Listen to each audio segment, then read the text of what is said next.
Yeah, please.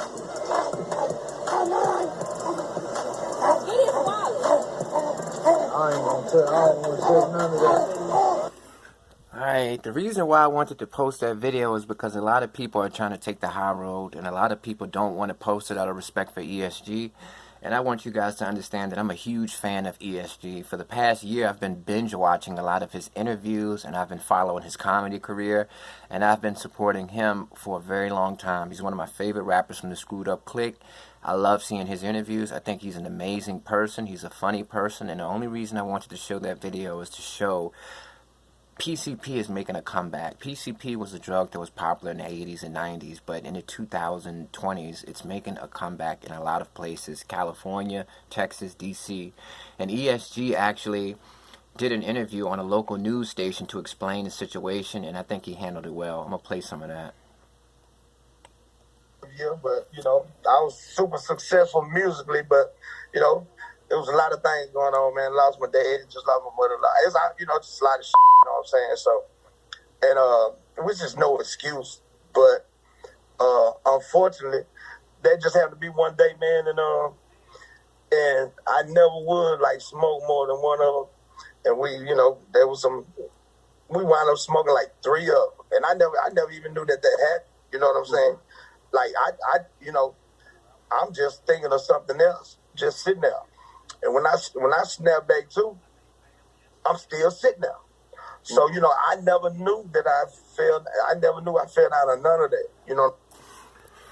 And in Texas culture, PCP was something that was popular amongst people, you know.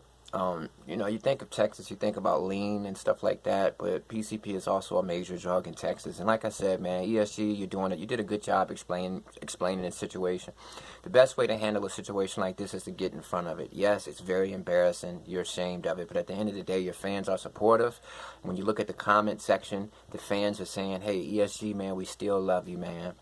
And I think that it's important for him to reveal this part of his life because he has a strong fan base that's going to stick by him no matter what. And I don't think it's good to hide something like that from your fans because your fans can be that energy that can give you the motivation to make things better for yourself. When you try to hide things like that and hide the video and all of that, you're just basically preventing everybody else from learning from this situation. So I didn't mean any disrespect by posting the video. I wanted to do that because I want kids and people out there to know the effects of PCP and the fact that PCP is making a comeback. And a guy like ESG, who's a stable guy, he's providing for his family, his career is better than ever, he's a normal guy. He slipped up because that drug is just strong like that. It's not that he's a fiend or a drug addict. He smoked a couple sticks and it did that to him. So imagine what that can do to somebody else. I mean, he's a stable, productive, constructive guy. He's got multiple streams of income. So like I said, man, stand in front of it, ESG. Don't be embarrassed. Let them know, hey, that was me. I messed up, and I'm going to keep it moving. And look at that as a learning experience.